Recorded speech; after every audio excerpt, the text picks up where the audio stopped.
हा कवी परमानंद यानं शिवभारत लिहिलं आणि शिवाय 350 माणसांची निवड केली राजानं. 100 अनुयायी, संरक्षण पथकामध्ये 200 ते 250 स्वार, पैकी 100 शिलेदार व इतर बारगीर.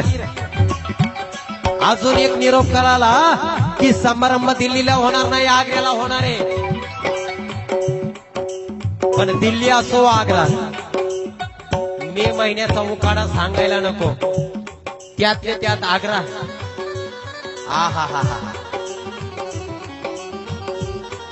काय उकाडा असतो मे महिन्यामध्ये.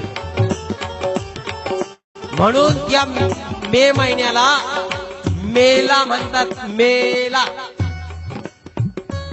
एक मेला, 2 मेला, मेल्यासारखीच वेळ येते ना मे महिन्यात. आणि याचा नेमकी वाढदिवस होता 11 मेला.